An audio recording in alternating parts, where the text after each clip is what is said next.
Have you ever felt like the moment you stop letting someone control you, they suddenly switch strategies? When a manipulator realizes you won't bend to their will, they don't give up. They evolve. And what they do next, it's dirtier than anything they tried before. It's like a spider spinning its web quietly in the corner, ignored by the fly that thinks it's safe. Or like a hunter crouched in the trees, waiting for the deer to drop its guard. Just like that, they wait, they smile, they act calm. But underneath the surface, they're already planning their next move. Because when they lose control of you, they try to control the story around you. Because once they can't manipulate you, you have a choice: fall for their tricks or rise beyond them. And when you rise, that's when the panic sets in. The moment you stop needing their approval, they'll regret ever trying to control you, because your strength exposes everything they tried to hide. So how do you recognize when someone's manipulation turns into something darker? And more importantly, how do you stop it from dragging you back in? Stick with me, because what you're about to learn might change the way you respond forever. Let's dive in. Number 1. They try to shame you publicly. Let's talk about one of the most calculated toxic tactics manipulative people use: public shaming when private control no longer works. This is what happens when they realize they can't control you behind closed doors. When their guilt trips, gaslighting, or silent treatment stop having an effect, they take it up a notch. They move the stage from private to public, hoping that the fear of being judged, ridiculed, or humiliated will make you fold. Here's the truth. When private manipulation fails, they move to public humiliation to control you through fear of judgment. They can't convince you in private anymore, so they try to destroy your confidence in front of others. They'll mock you in meetings, make jokes at your expense in group settings, subtly question your intelligence, your loyalty, or your competence where other people can hear. And when you confront them, they'll act innocent. Relax, I was only joking, or you're reading too much into it. But you're not. You feel the sting, you recognize the shift, and deep down, you know exactly what they're doing. They're trying to shrink you in the eyes of others because they failed to shrink you in your own. This is where Stoic wisdom steps in. Marcus Aurelius said, "The opinion of 10,000 men is of no value if none of them know the truth." And Carl Jung added, "Shame is a soul-eating emotion." Together, those ideas are powerful. The moment you give more weight to someone's public opinion than to your private truth, you give them control over your peace. Shame only has power when you believe it. But the truth can't be destroyed, not by whispers, not by crowds. Let me share a story. A woman I know, let's call her Claire, used to work under a manager who tried every subtle trick in the book. He couldn't intimidate her one-on-one. She was too calm, too grounded, too self-aware. So he started undermining her in front of others. In meetings, he'd cut her off mid-sentence. He'd roll his eyes when she shared ideas. He once even joked, "We should give Claire a trophy for working late twice this month." Everyone laughed, but she felt the punch. Still, she didn't lash out. She didn't shrink. She let the silence hang, then calmly responded, "Working late isn't a badge, it's a system failure." The room went quiet. She didn't shame him back. She held her ground. That was the day the room saw through him. So how do you deal with someone who tries to shame you publicly? First, don't let it rattle your sense of worth.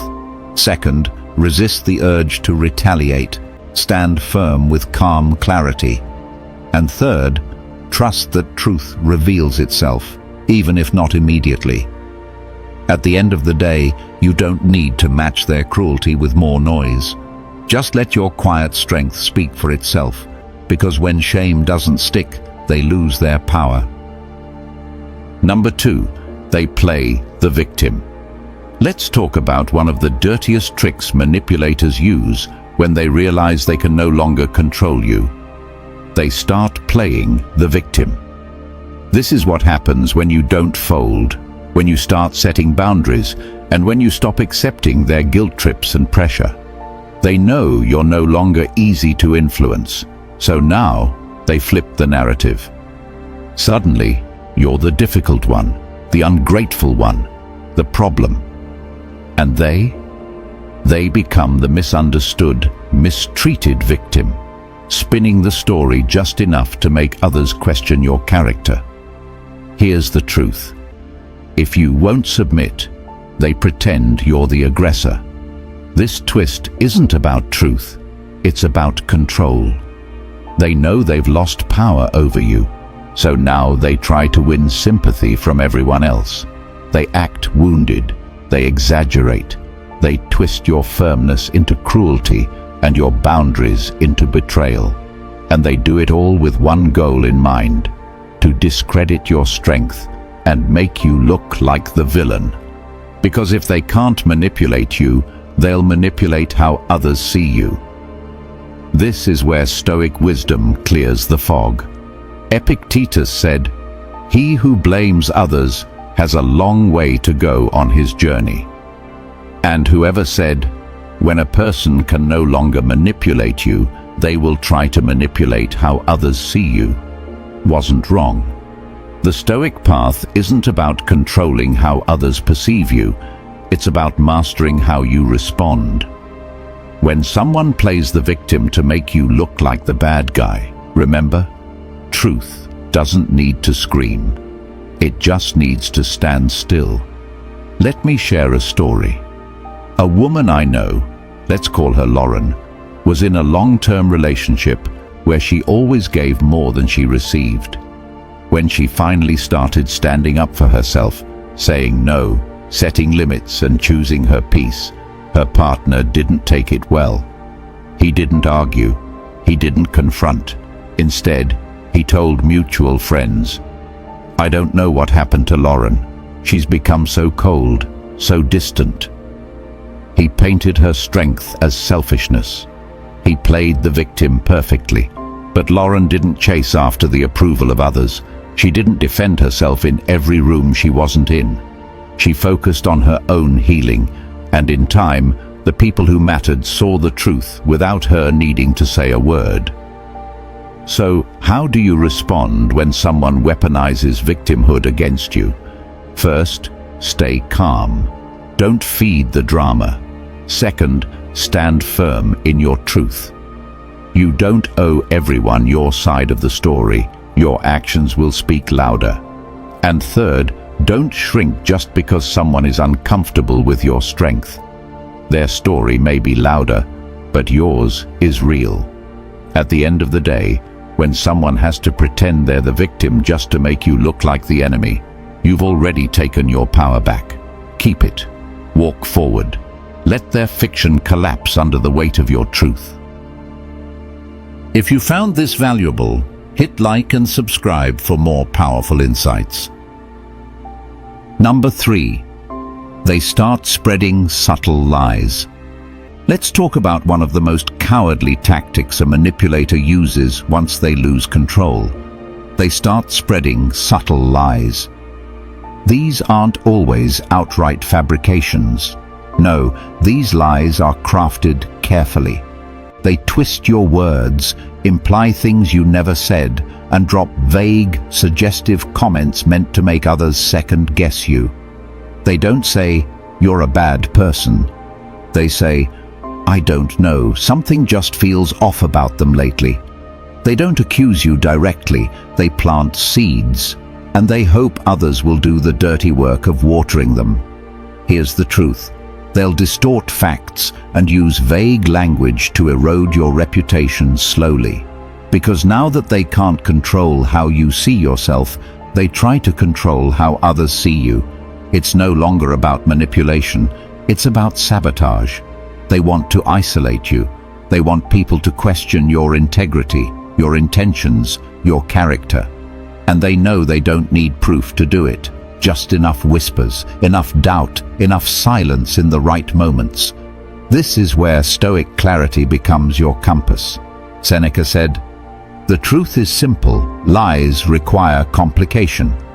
And Mark Twain added, "A lie can travel halfway around the world while the truth is putting on its shoes." That's exactly how this tactic works, by exploiting how fast gossip spreads and how slowly truth walks. But the Stoic doesn't panic. They don't chase every rumor.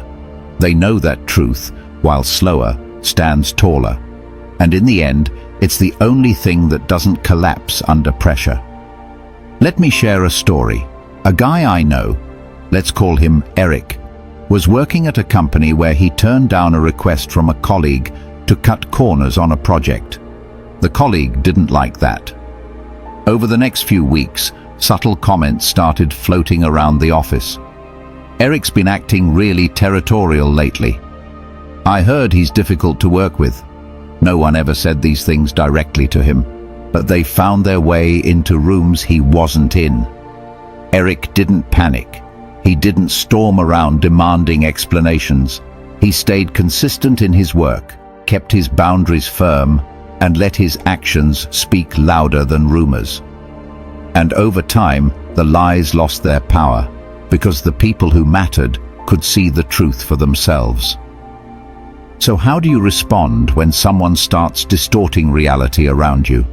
First, don't chase every lie. That's what they want. Second, let your actions speak. Truth doesn't need backup dancers. And third, trust that time will expose what intention tries to hide. At the end of the day, someone who has to lie about you just to feel in control already knows the truth favors you. Let them complicate things.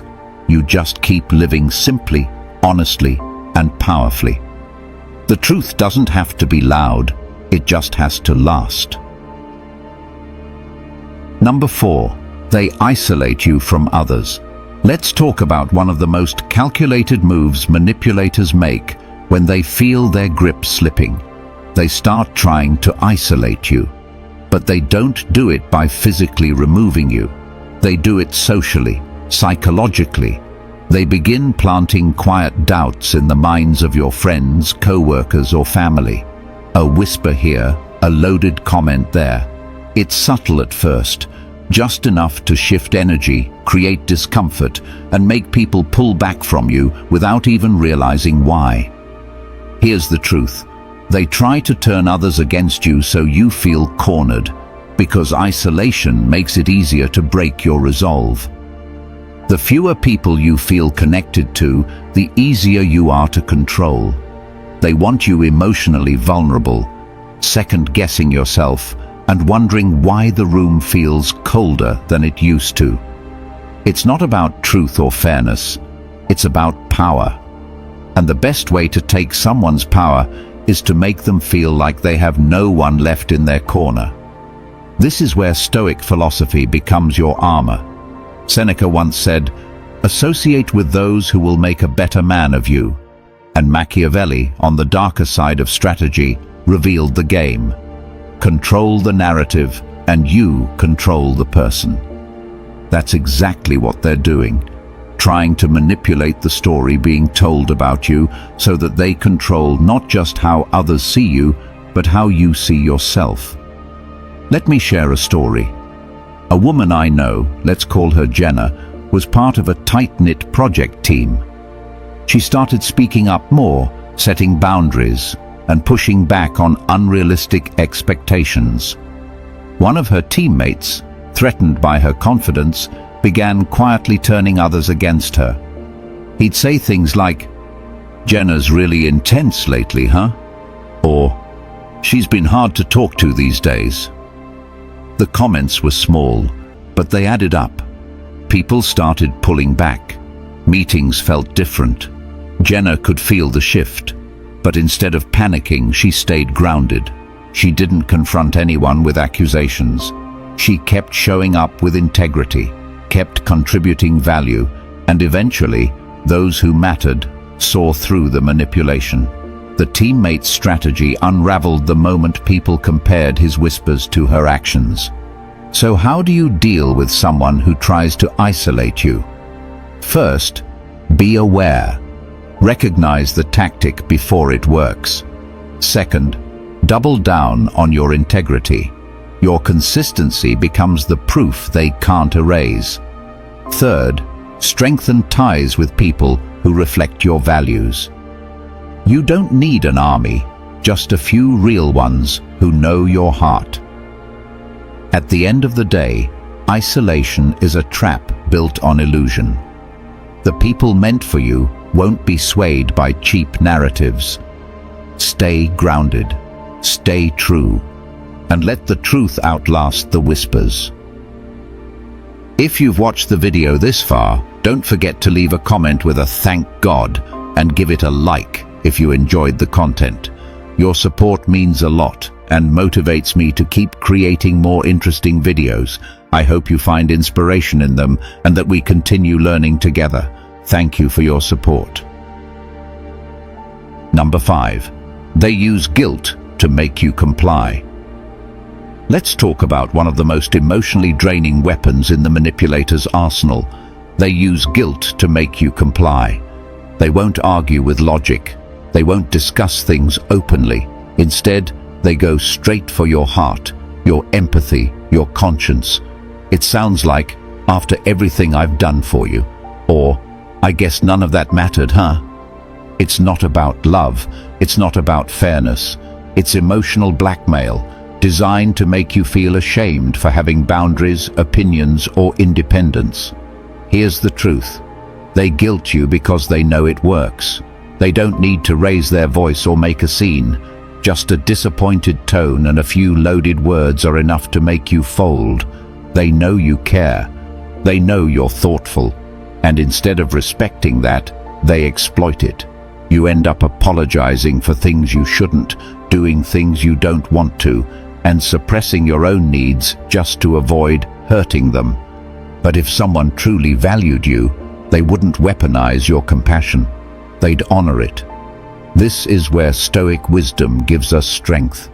Epictetus once said, "No man is free who is not master of himself." And another voice, just as powerful, said, "Guilt is a weapon used by those too weak to lead, yet too afraid to be left behind."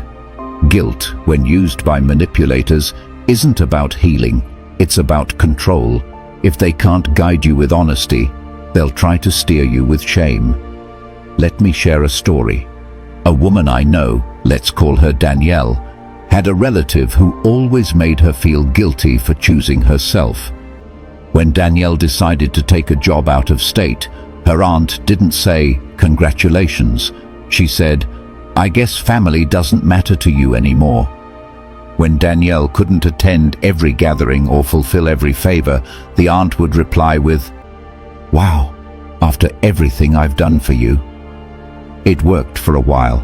Danielle kept overextending, saying yes when she meant no, and slowly draining herself. Until one day she paused and asked herself, "Would I ever speak to someone I love the way she speaks to me?" The answer changed everything. She stopped responding out of guilt and started acting from self-respect. The shift wasn't loud, but it was powerful. So, how do you respond when someone uses guilt to control you? First, recognize the script. It's not love, it's manipulation. Second, pause before reacting. Ask yourself, am I doing this because I want to, or because I'm afraid not to? And third, set boundaries with clarity, not cruelty. You don't owe anyone your peace just because they once did you a favor. At the end of the day, guilt is only powerful when you believe you've done something wrong. But setting boundaries isn't wrong, it's wise. And those who love you won't make you feel bad for taking care of your own soul. Number 6. They try to destroy your confidence. Let's talk about one of the cruelest tactics manipulators turn to when they've lost control. They try to destroy your confidence. This isn't just about winning an argument or making you feel bad in the moment. It's deeper. It's systematic. It's subtle at first. Small jabs, underhanded remarks, questions disguised as concern. But it all leads to one goal: to chip away at your self-belief until you stop trusting yourself altogether. Here's the truth. Since they can't own you, they attack your self-worth so you no longer believe in your ability to stand alone. If they can make you doubt your judgment, your strength, your intuition, they win without lifting a finger. You'll stop making bold choices. You'll hesitate more. You'll look for their approval again, and that's exactly what they want, for you to come crawling back, not because they earned your trust, but because they shattered your sense of self. This is where Stoic wisdom becomes your defense. Marcus Aurelius once wrote, "You have power over your mind, not outside events. Realize this, and you will find strength." And Naval Ravikant said it just as sharply. The first step in silencing a strong mind is to convince it that it's broken. But you're not broken. You're just under psychological attack by someone who fears your strength, because it reminds them of everything they lack. Let me share a story. A guy I know, let's call him Chris, was in a relationship where anytime he achieved something, his partner would downplay it. If he got a promotion, she'd say, "Must be nice when you know the right people." If he made a decision for himself, she'd ask, "Are you sure that's the smart move?" At first, it seemed harmless. But over time, it added up. Chris started second-guessing everything. He went from being decisive and confident to unsure and quiet. Until one day, a close friend said something simple: "You've changed, and not in a good way." That comment was a mirror. Chris realized the person he had become wasn't him. It was who he'd been turned into. That's when he drew the line. He walked away. It took time, but he rebuilt. And with every day that passed, the fog lifted and his confidence returned. Not because someone handed it to him, but because he remembered who he was without the noise. So, how do you handle someone who tries to erode your confidence? First, recognize it's intentional. Their comments aren't accidents, they're calculated. Second, protect your mental space. Write down your wins, your values, your strengths. Remind yourself often. And third, surround yourself with people who speak truth into you, not fear. At the end of the day, confidence doesn't come from being perfect. It comes from knowing who you are even when others try to make you forget. Don't give them that power. Reclaim your voice. Rebuild your strength. And remember, no one can destroy what you refuse to surrender. If you found this valuable, hit like and subscribe for more powerful insights. Number 7. They offer fake reconciliation. Let's talk about one of the most deceptive moves a manipulator will make. They offer fake reconciliation. This is the final play when everything else has failed. You've stood your ground, set your boundaries, and broken their influence. So now, they flip the script. Suddenly they're kind again, apologetic, gentle. They say things like, "I've been doing a lot of thinking," or "I miss how things used to be." It feels real, it feels sincere, but underneath the softness is the same agenda: control. Here's the truth. When nothing else works, they act kind again, only to regain your trust and start the cycle over. This isn't about healing, it's about resetting the game. They want back in, not to make amends, but to start where they left off. Just smarter this time, more careful, more charming. They'll mirror your growth, pretend they've changed, and promise things will be different. But the moment you let your guard down, the old patterns return. slowly, then suddenly. This is where Stoic clarity becomes vital. Epictetus once said, "He who does not observe deceit is not truly wise." And there's a quote that cuts even deeper. "Be careful who you let back in. The snake only sheds its skin to grow larger." What both remind us is simple. Wisdom isn't just about forgiving others, it's about recognizing patterns. A changed tone doesn't always mean a changed heart. Let me share a story. A woman I know, let's call her Naomi, had cut off a manipulative ex who drained her emotionally for years. For months, she stuck to her decision. No contact, healing, growth. Then one day, he showed up again, apologizing, saying he'd been going to therapy, admitting he'd been wrong. Naomi was cautious but curious. She let him in slowly. For a while, things seemed better, but then came the small criticisms, the guilt trips, the passive control.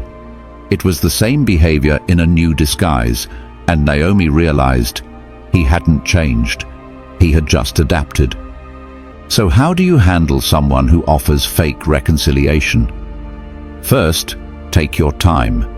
Real change is consistent, not dramatic. Second, look at actions, not words. Are they respecting your boundaries or just trying to soften them?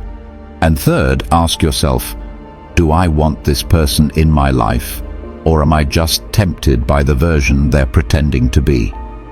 At the end of the day, not every apology deserves an open door. Protect your peace. Forgive if you choose, but don't forget the pattern, because when someone shows you who they are over and over again, the wise thing isn't to hope they'll change, it's to believe them and then walk away stronger. If you believe this video can help others, give it a like.